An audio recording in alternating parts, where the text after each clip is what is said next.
दुल्हा के काट देबो। मंचला रिकॉर्डिंग स्टूडियो।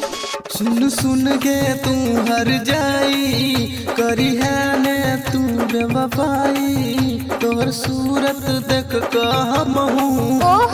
कही छी जिंदगी दुहाई तोरा देख देख देख देख देख देख जिंदगी हम हूँ सवाई लेबो ये छोड़िया की कहली रे कर बैज दोसरा से शादी त दुल्हा के काट देबो देख देख देख देख देख देख देख देख जिंदगी हम सवार लेबो कर बैज दोसरा से शादी त दुल्हा के काट देबो। अच्छा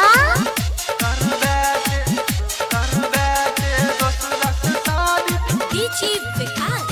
देखिया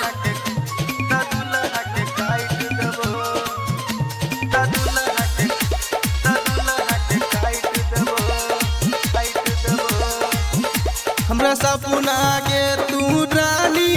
सुन न गे तू दिल जानी चढ़ल छो तोर जवानी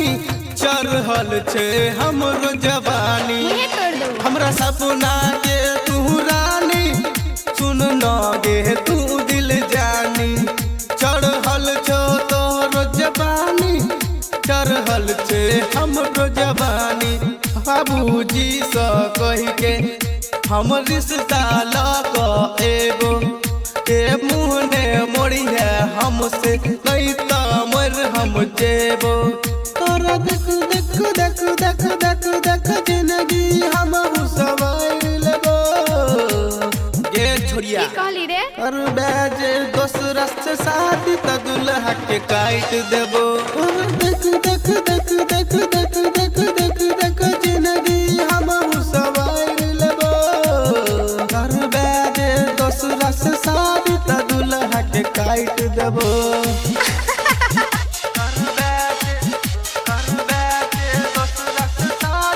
डीजे विकास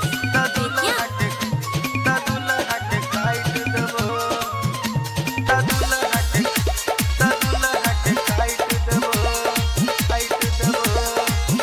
संतोष सवरिया कहा नहीं जई है के केकरो संगे ओहो गायक अर्जुन है तो डोली लगो तोरा घरे संतोष सवरिया कहा नहीं जई है के केकरो संगे गायक अर्जुन है तो डोली लगो तोरा घरे हमरा दिल में रही है हरदम अच्छा के बन का हमर कनिया रहबो ने ककरो पाछा रखबोगे दिल में तोरा